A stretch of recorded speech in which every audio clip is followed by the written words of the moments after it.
Watinhliziyo yami ayibuhlungu mama, ibuhlungu ngaphakathi tubele wadwa. Watinhliziyo yami ayibuhlungu.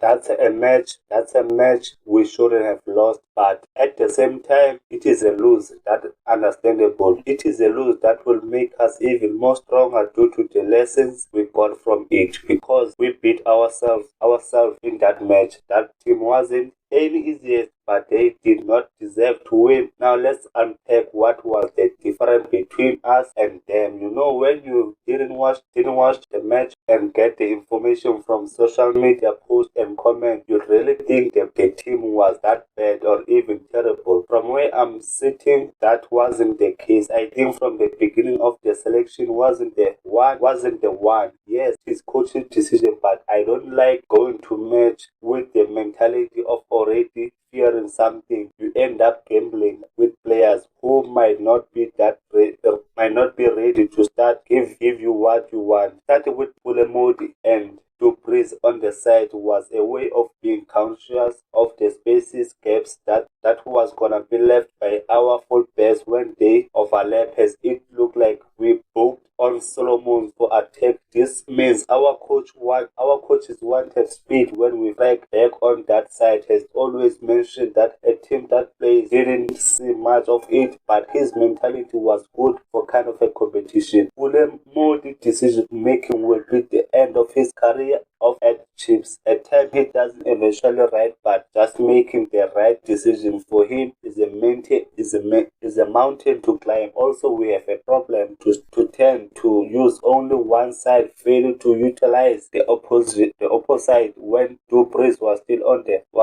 We often used the left side and didn't engage Du Preez at all. We all criticized him, but he wasn't given the ball that much when they got subdued. It was the same story. The ball only go for Villagas, but very less with Velepai. That's how lies with our midfielders, especially first half. That's when we overlap that left side. We do it for draw any opponent and leave the right player to be free, so that we switch ball to his side and has space and firm to get the ball quickly. That didn't happen. However, Al Nassr wasn't any easiest side as well. We played against a very organized team. They are fit, they are strong on the ball and strong on duels. Hence I say last week, you need to be aggressive when you play this kind of competitions. Now this is the reason I say I loved how Solomon's attitude. We were playing against Egyptians that's very stubborn and always fighting. Hence the match didn't flow so well in the first half because there were too many stops and goals that referee used a whistle to break. That kills player spirit. Hence you need the right attitude. I felt like at some point we were playing like we are playing in the PSL. We were too relaxed, trying to be calm, lack sense of agency and allowing any break attack or when they outnumbered. We tend to always want to go back and start everything afresh, whereas we could have pounced on the opponent while they were still down in numbers or catch them out of position. We didn't play too badly, they just defended well and closed the channels we usually use. Hence Solomon was supposed to be a solution, maybe not using Igodar the way we do. I feel that players have different strengths and they different profiles, so we can't use them the same even when they play the same position. Mayo, Flavio and Uba. Honestly, he's not a player to go around the field and do damage control. I don't know how technical teams see this by just looking at his size.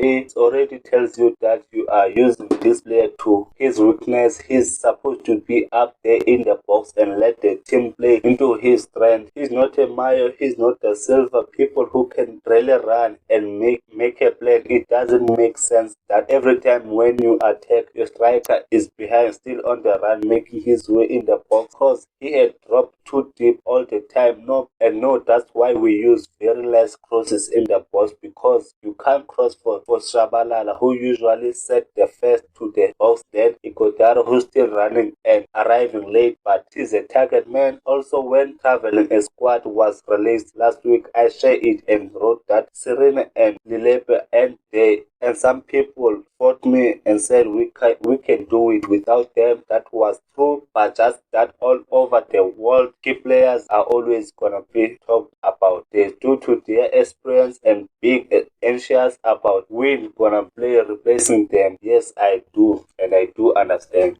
Do you know that there is suspension and any injury? However, in this match, I felt that we needed experience than anything. There's someone with more experience in CAF competition. Facing other players from other countries would have been better. There's a certain things you don't do at CAF Champions League that are okay to do this at home when playing the league. Sometimes you have direct fancy with the beautiful hands or some other things. Also runs of blood maybe from Duzi Shabalala because of fear from the bigger stage. I felt that some of decisions were rushed and not calculated according to teammates' movement. I think our defense was good. It was just two unfortunately goals were considered at penalty 8 and also Miguel misjudging a spinning ball, but we haven't considered through outplay for a while now, which means there's something good we are doing going forward. We need to put it out that this competition is different beast. We can't be approaching match the same. CAF competition can be mentality, training with tough opponents, hostile towards and challenging conditions. Teams that can handle pressure and bounce back from setback tend to.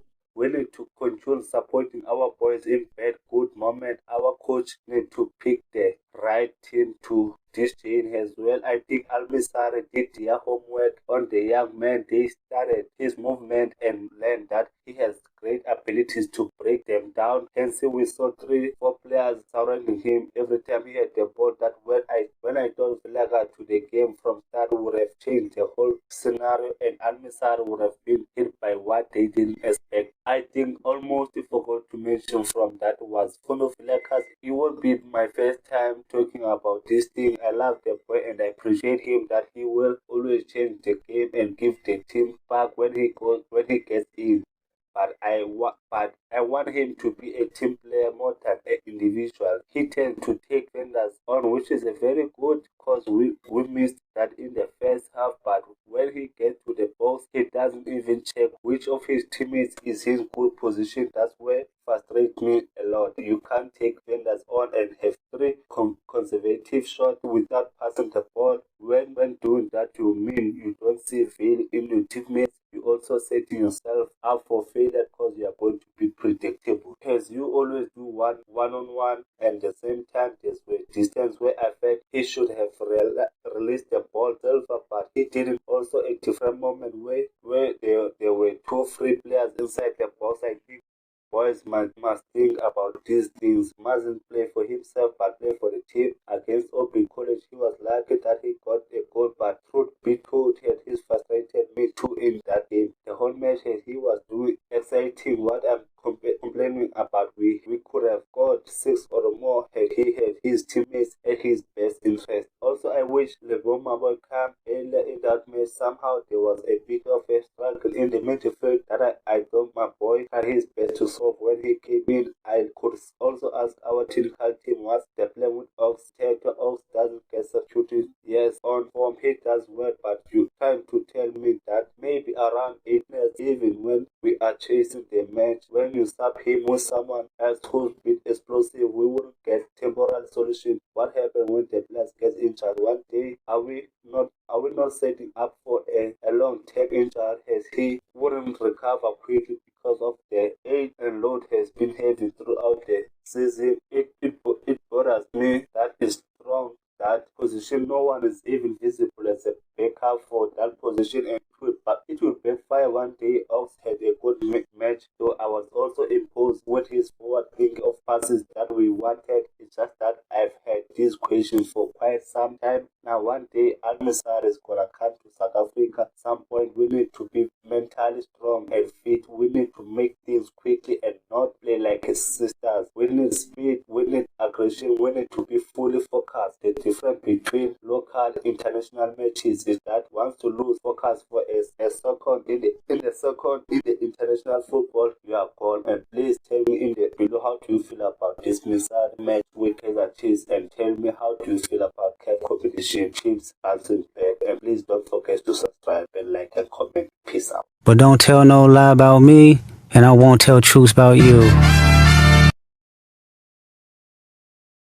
Air Force 8, just for step on niggas. Brand new Air Force 8, just for step on niggas.